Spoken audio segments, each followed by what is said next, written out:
I'm definitely gonna need a scissors for this. Could our production team help me with cutting this in a minute?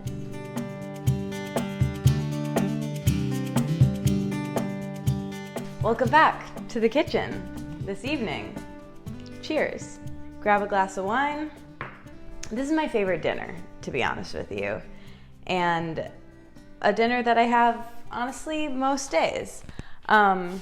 This is a great appetizer or a grazing board, if you will. That's what we're making. The key to a great grazing board is a lot of different textures, a lot of different colors, and filling all the negative space. So this is just like a pretty small cutting board that I got at IKEA, but I would like to upgrade to a fancier situation at some point for the amount of boards that I'm making. But this is what we're working with today, and let's just start filling it up. Okay, so I like to put fruit and vegetables. I think it's great to use whatever's in season, whatever you like. Olives are great on a grazing board and having a little spot for the pits, but my dear friend Christine doesn't like olives, so we'll steer clear of those. So it's nice to know what your friends like, know what your friends don't like. I'm getting a bit loose with this, but just trust me, sometimes it does look really nice. All right, so there's a few radishes. I got this peach today that's so, look at that. It's like super incredibly ripe. Pop it on. I put all the fruit in one corner. I once made this for Christine. I had some roast vegetables in the fridge. Do you remember that? So you can just like take even like some of your leftovers and put it on here. This is some tzatziki that I bought at Cookbook today, but you could make your own if you had more time. This is some honey I'm gonna drizzle on things that's really seedy that our friend Zoe brought over.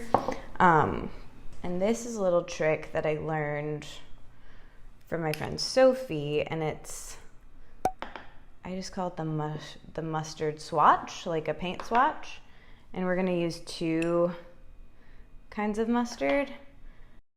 I got this one, or Zoe brought this one from the shop that I work at. It's really fancy, and this one's really grainy. And by fancy, I mean classic. But 2 different types of mustard next to each other, I think looks nice. Pickles, I think, are great on a board. And I try to like keep the things that feel like they would go together, like the tartness of the pickles and the mustard. Okay, pop those on. And then cheese. I think today we're using a goat cheese, but you could do a vegan cheese. I'm definitely gonna need a scissors for this. Could our production team help me with cutting this in a minute? Okay, Zoe, what is this? Branston pickle. This is a British or Australian? But popular in Australia. Well, popular with my British dad. It's good to have things that try something new. Pop it on the board. And then, okay, this I think is a good, oh, thank you so much. Our production team has brought over our cheese. So we'll just, okay, this is a goat cheese that's very soft because it's about 1 million degrees in here right now. So I'm just gonna like pop some on here. Okay, the key to a board in my book is tinned fish. We'll use, what do you think? Let's use this Patagonia one today. And I think what's cool about this is it's super easy to I like to just keep it in the tin and just open it up like this and pop it right on there. And then I'll put a spoon adjacent for that. We'll put that in there once we finish this. And then I wish I had some herbs. Pretend we're sprinkling like some dill or parsley on there, but always give it a little bit of lemon. I think you taught me that. Your friend Carolina. Carolina, or Phoenix, our 8-year-old friend Phoenix maybe taught us that. We're just gonna leave this lemon here so it's adjacent if we need it. Oh, and then this is key. In every recipe that we've done, this flaky sea salt comes into play. I like to put a little bit more on the already salty tinned fish. I'll just put it on the vegetables. We'll have it around on the fruit. Why not? I love a sweet and salty. Okay, and then crackers. None of this would be complete without crackers. Which, to be honest with you, I don't even think we're gonna have much room on here to put them, so we might have them off to the side. But I do want to say this. We're not going to do this here, but my friend Sophie taught me to put I'm just going to show you what I mean. Pretend this salad is tossed with just a little bit of olive oil, lemon, and flaky sea salt and pepper. And then what she does is she'll put it on here like this. And then I think it's nice. You can put a little bit of greens into each bite, and I like that. Okay, so then the cracker options that we're working with are these charcoal squares. Oh, here they are.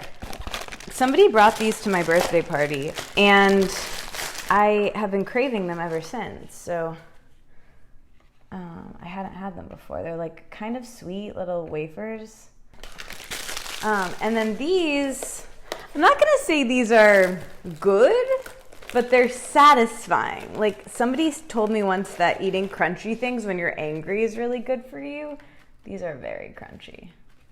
So you can just and what I love about these wafer crackers is they're kind of like crusty toast. So you can, put a little bit of spread avocado on them and sea salt or mustard. They'll work with what you've got. You know what I mean? Okay, that's that. I feel like I forgot. Oh, the main attraction. As we know in this family, I love bread. I got us a baguette, and would you look at that? It was me on the walk home. But yes, I got us this seedy baguette. Cut this into some chunks. Pop these on there. Did I forget anything? If I had some jam, maybe filling in some of these in the fruit area perhaps, because what's great about this is Zoe and I did this the other night, and we had a savory area, a sweet area, and it's nice to vacillate between, what you want in your bite. This isn't really working well for the TV magic. I wish I'd had this cut prior, but I think you guys understand. And I think we've done it. Cheers. You could do a little drizzle of honey over the fruit section. What do you guys think? Did we do it? Did we capture it in the light? Yeah. All right, would you like to join me for the taste test? Could make your own plate? What do you think of that?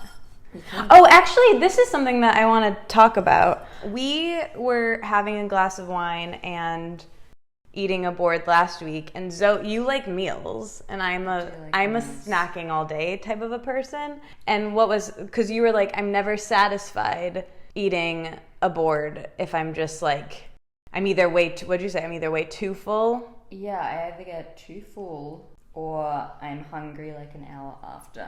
I feel I'm used to a good hearty pasta bowl or something with rice. We have bread, but I can never do the quantities. So I feel we found a good remedy for that, which was we filled up a plate. Yeah, we got, instead of just grazing off the board, we made a full plate, and then we made another full plate, and that felt quantity better to me. Control for someone like me. Mm-hmm.